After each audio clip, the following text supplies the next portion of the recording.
Conversations with Kelly. Hi, everybody. Welcome to Conversations with Kelly. And today I have my very special guest. Christine is here. She is my one tough mother. Yes. Yay! Yay! My girl, Christine. So not only is she, we'll tell you how we came about the one tough mother nickname for her. But yeah, I mean, I met you through pageantry and Yep. through our other special guest that's going to be joining us in a little bit, Jessica Chang. And oh, God, it's just been a whirlwind since then, right? Yeah, it has like 3 years, I think. 3, 4? No, not that long. 3. No, 3. I think 3. It is 3. Yeah. And we started talking, and how we came up with One Tough Mother was because Christine, her son has Duchenne's muscular dystrophy, and we're going to talk a little bit about that and about what that is like and what that means. And it just kind of fit you perfectly because you are one tough mother. You could use that connotation in many different ways. That's true. I've been called worse. But you've lobbied, you have done so many incredible things and advocating for your son. He's 30. Yep. Which he's is 30. Absolutely incredible. He's probably in the top, 5%? Maybe. 10%? Yeah, we've expanded their lives for 10 years. When he was diagnosed, Wow. they said he would be in a chair by 12, Okay. trached by 15, and pass away by 20. He's not trached. He's not trached. He went in a chair at 22, and he graduated college, which when he was diagnosed, I didn't think that was ever a possibility. Wow. He got his bachelor's degree. He's so amazing. He and is. we have to pull him into the studio at some point in time because he has such a powerful presence and a powerful story. And he advocates for himself too, which is, it's incredible, all that he has accomplished and all that you've accomplished as a mom going through all of that. Well, and it's not easy, but it's something. But to you, it seems to come second nature. You just do it. You don't even think about it. You don't think twice about all of it. You've had some scares with him. Yep, I have. I don't think twice about it because if anybody listened to the wellness podcast where Jonathan spoke, Jonathan said that my mom and dad go to some dark places sometimes. When he was first diagnosed, I went to a dark place for 6 months. I literally, because they're young and you're thinking, you have all these expectations, right? You when do. you have your kids, you think they're going to they're going to be rocket scientists, whatever. Right. And the sky's the limit. And then all of a sudden you're throwing this huge wrench in the plans, and you have to kind of remap the complete way of thinking. So, and that's what I had to do. I hid for 6 months, basically, and then made a conscious decision. But then you started doing your research, right? Started doing research. I started getting involved with Parent Project Muscular Dystrophy and going to conferences and getting educated. That's the critical thing, is getting the education. Yep. And you were telling the doctors what to do, weren't you? Right. And even this past hospital visit where he was spent 25 days in the hospital. Scared the living shit out of all of us. Right. And he was in ICU for 20 days. Yeah. It was crazy. I had to tell the ICU docs what to do. And I'm just a mom. I didn't go to medical school. But I know what your child needs. Right. I know my kid. Yeah. And I know his disease.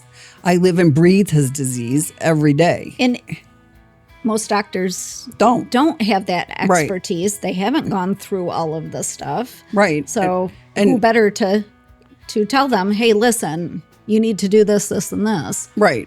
But they're doctors. They don't always want to listen. Right. Right. Right. But I basically said, I sat one of them down and I said, look, I know I'm just a mom, but I also know that you didn't study Duchenne muscular dystrophy in medical school. You probably had a 2-hour lecture. Right. And you don't see many patients with this. I get it. How many doctors are there out there that have the expertise? There are now 26, maybe 27 Duchenne care centers across the country. Wow. When he was diagnosed, I took Jonathan to Toronto for 2 reasons. I met the doctor at a conference, and he was doing a drug trial in another corticosteroid that's not prednisone. It's called deflazacort. It's approved in Europe, and he was doing a drug study up there. And when I met him, I said, I want to put him on deflazacort. I don't want to put him on prednisone because everybody knows what happens when you... Right. And Right. these kids aren't on prednisone short term. They're on prednisone for their life, or deflazacort for their life. And the side effects. Right. And Especially for kids. yeah, I mean, corticosteroids stunt your growth. My son's not very tall. Now, granted, his father and I aren't very tall either. But imagine. Might have something to do with it. Right. He had the propensity to be, 5'8", at least 5'9", given his dad. Okay. He's 4'10". Is he really? Yeah, he's short. I feel like a giant. Yes. It's like my mother. My mother's like 4'9", I think now. Right. And I'm not that much taller, but when I stand next to her, I'm like, oh, hey, down there. Right. And my daughter is... He seems taller because he sits in a wheelchair. Yeah. And the wheelchair is higher, yeah. right? I mean, he Yeah. definitely does seem like he is taller. And his presence is big. So Right, that right. probably has something to do with Exactly. it, too. Right. But the doctor said, I won't ship the drug to you. You have to come to Toronto. Well, for me, that was a no-brainer. Yeah. Toronto's not far. It's over the bridge. It's not. It's a few hours drive? Right. Not bad. So Yeah. we would go up there every 6 months until he was about 14. Okay. Then when the doctor retired in the hospital up there, sent me a letter and said, we're not seeing any U.S. patients anymore because Dr. Bigger retired. Wow. So then what do you do? Well, luckily, he was still under the pediatrician's care. Okay. And the pediatrician and I developed a very good relationship. And I would call her up and I'd say, okay, I need this specialist. I would go to the conference and take notes and come back and say, all right, I need this guy. I need a cardiac specialist, a pulmonary specialist. He's been on corticosteroids for a number of years. I need an endocrinologist. And she would say, okay, and send me to the different specialists. And I would manage his specialty care. It's a lot. And I worked full time. Now, my husband. And you had another child. I have my daughter who's older. And also, right or wrong, I had a lot of focus on Jonathan. Mm-hmm. And my daughter was pretty self-sufficient. And there were times when my house didn't run without her getting up in the morning. She was the first one up in middle school. That's And a lot of responsibility for a young kid. And she woke us all up. She came bounding down the stairs. It's time to get up, everybody.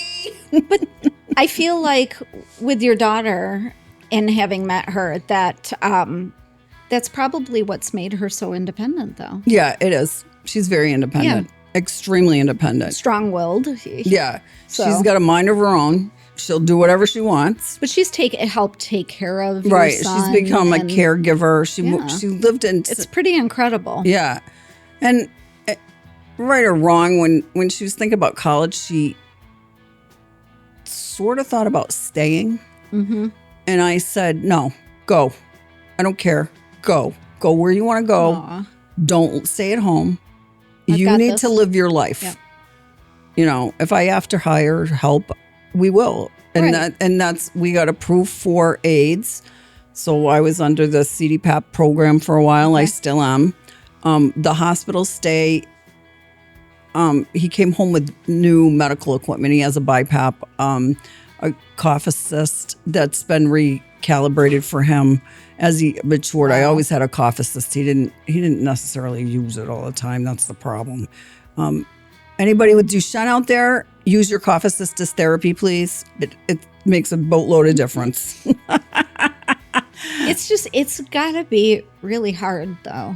It is. On a marriage, on a family, to have this pressure to always be like, okay, you've got to have a routine down, and okay, well, I might not be able to go to work today because I have to take care of my son, and the aide called off, and I have to do this, and it's rough, it is rough. Most jobs I've had have been very accommodating. Thank God. And I used to consult, and I worked in Buffalo full time, and thankfully, one of the managers said, because it was an hour and a half drive one way for me. So I would work at home and only go in like once a month, or, if there was a big meeting or something that I had to attend, that's when I would go into the office. But wow, that's great. Yeah, but I was able to work at home a lot, and that's very helpful. When the kids were younger, my husband really kind of sacrificed his career. He would leave work early at 2, get the kids off the bus, and work at home while the kids, he'd settle the kids and then work at home till I get home about 6 or 7. Wow. And then, it's a team effort, and marriages suffer. I'm not going to say mine's the perfect marriage or mine's easy. Right. We've learned to kind of navigate it, but it depends on the day. If you've talked to my husband, he'll say, I left 25 years ago because I was traveling all around the country finding the best care. I served on the board of PPMD, of Parent Project Muscular Dystrophy, for 20 years. So I was like, and my kids would say to me, Mom, are you home? Like, are you coming home? Because I wouldn't show up for dinner, and they wouldn't know where I was. Because I'd like, hey, sorry, I'm working. Right. I'd be at work and then leave and go to the airport. And, the board meetings for the nonprofit were anywhere in the country. I could be in California, Texas, Chicago. Holy cow. Yeah, I was traveling quite a bit for them and did a lot. Yeah. Jeez. And I'm grateful for that connection, because that helped me talk to the University of Rochester and sort of poke at them. They were always an MD clinic, but the certification to be a Duchenne certified clinic is much more stringent, and there are protocols that we really want the clinics to follow based on the ideal care standards that we helped the CDC write in an institute, as well as the global care standards that the Europeans and the US created. So it's really important to follow those care standards. And that's why we decided, that's why I kept poking at the University of Rochester. I kept poking at them. They finally did it, because I said, as these kids get older, they're not traveling around the country for care anymore. They can't. Right. They need to be followed here, and they need to have the experts know what the standard of care is. So, yeah, it took me a while, but we did it, Where are you going next? Where are some of the plans that you have for advocating and Well, it's always DC. Okay. Primarily New York State, because of that advocating. New York State became the second state in the nation to put Duchenne muscular dystrophy in their newborn screening panel. Wow, that's huge. That's very huge. Ohio is the first. Okay.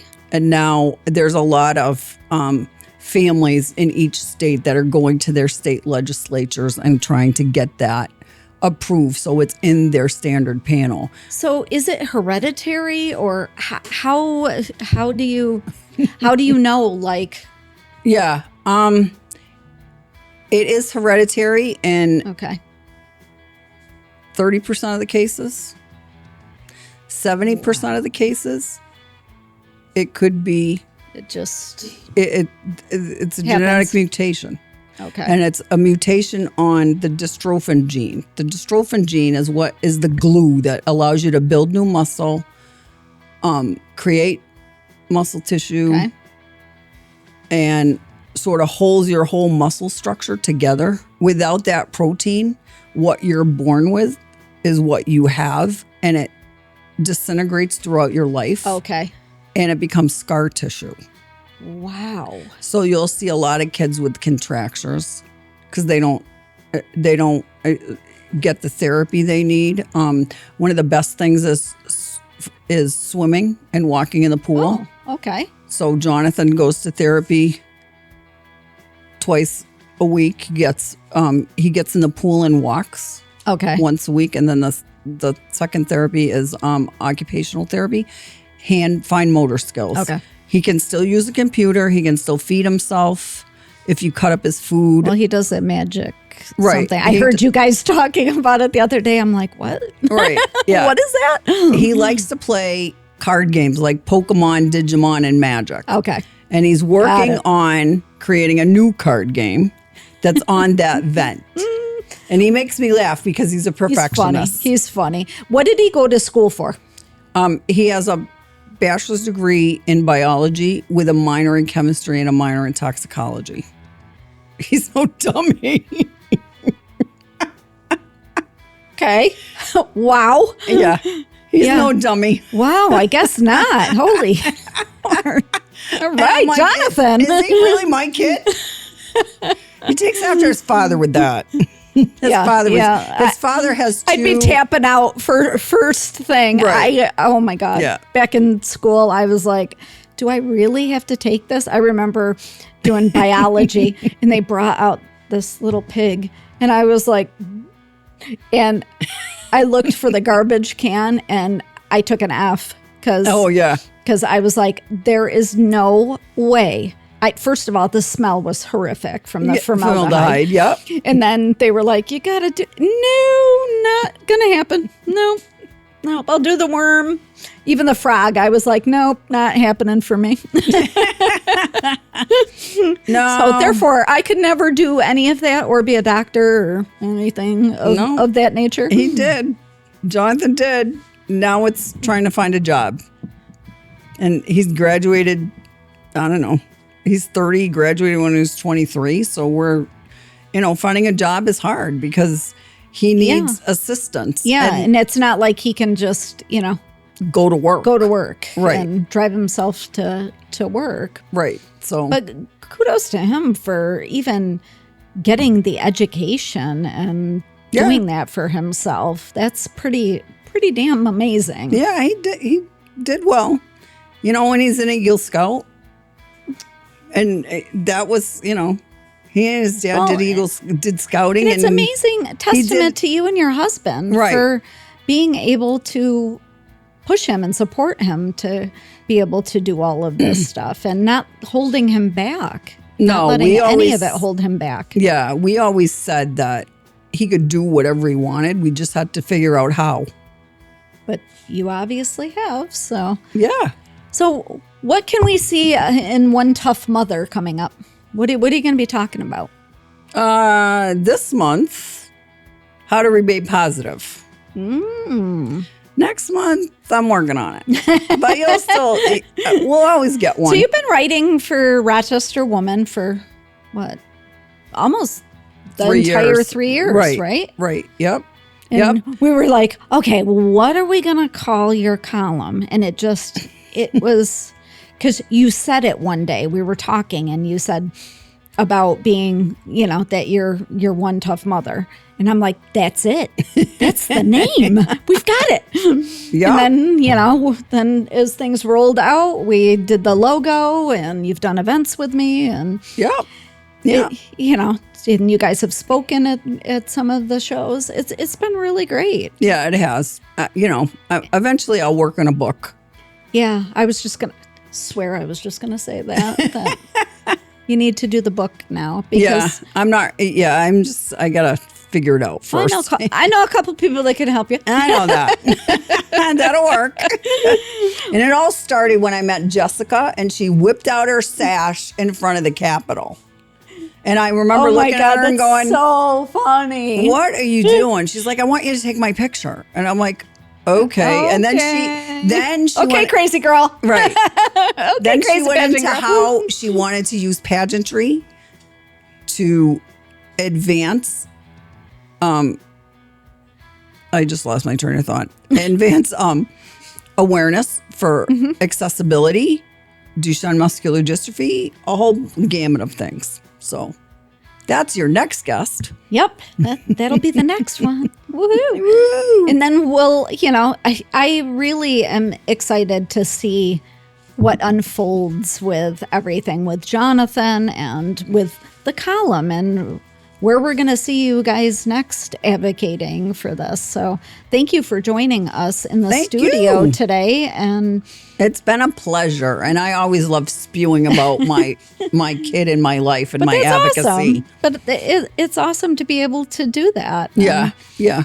Luckily, we have a platform now where you can do that. Well, that's very cool. Reach, hopefully help some other people that might be struggling or might need some encouragement or some support. So, and it's especially hard for newly diagnosed families. Yeah, and it's a small. It's not like it's a big family. No. Like breast cancer and stuff is huge. Duchenne's is like this little teeny speck. It's about 1 in 6,000. Wow, people worldwide. Wow. They used to say 1 in 3,500, but with the it's research young. is right. It starts at you're diagnosed as a young child. Wow. And you do have a limited lifespan. I mean, Right. I don't think Right. Jonathan's not going to live to be. I'll be surprised if he lives to Our be age. 60. Yeah. Right. Like Yeah. we know that, but Right. But my attitude is let him do whatever he wants as long as he can. Yep, exactly. So that's what we do. And that's how we focus our lives and everything around him. Well, give Jonathan all of my best, and Nice. we're going to get him on here too. So Yeah, we're going to yell at him. Don't worry. all right. Well, Okay. thank you for joining us on Conversations with Kelly. Thanks for having me. Bye, everybody.